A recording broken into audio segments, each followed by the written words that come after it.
Birth of Redeemed Christian Church of God, the Akindayomi story. In the heart of colonial Nigeria, a man who could barely read or write heard the voice of God. He would go on to plant a church that would span continents and reach millions.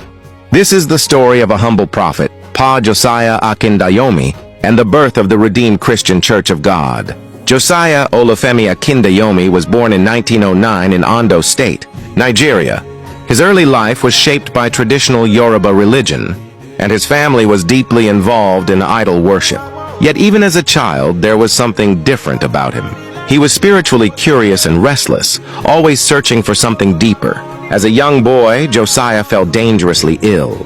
The local herbalists and priests performed their rituals, but his condition worsened. Desperate for a solution, his family turned to a Christian church. There, in a humble setting, he encountered the healing power of Jesus Christ. He was miraculously healed. That moment marked the beginning of a lifelong journey of faith.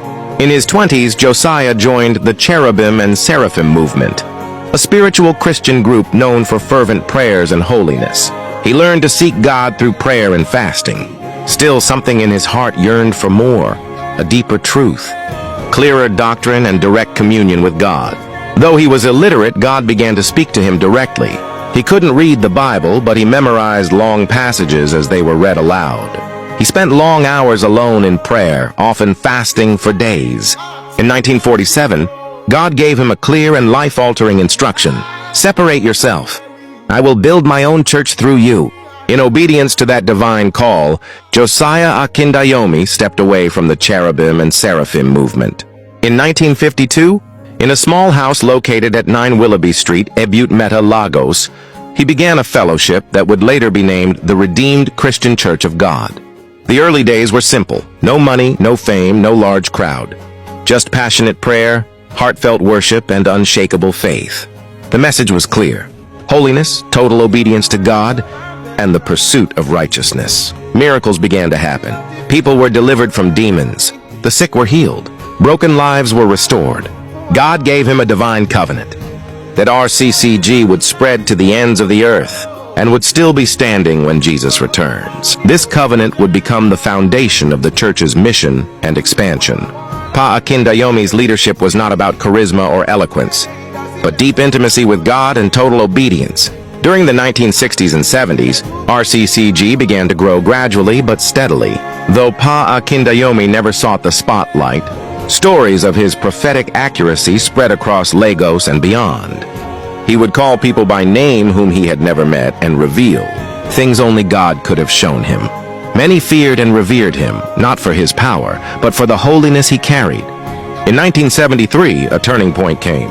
A young university lecturer named Enoch Adejare Adeboye joined the church. He had come simply to translate Akindayomi's Yoruba sermons into English for the growing number of educated worshippers. But God had other plans.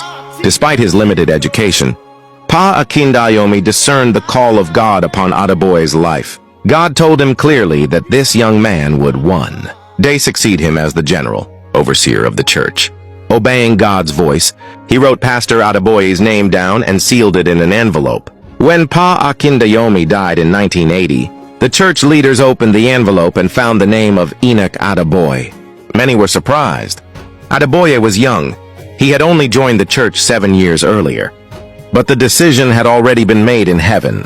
And from that day, Pastor E.A. Adeboye became the general overseer of the Redeemed Christian Church of God. Under Pastor Adeboye's leadership, the church exploded in growth. From 39 parishes in Nigeria to tens of thousands of parishes across over 190 nations.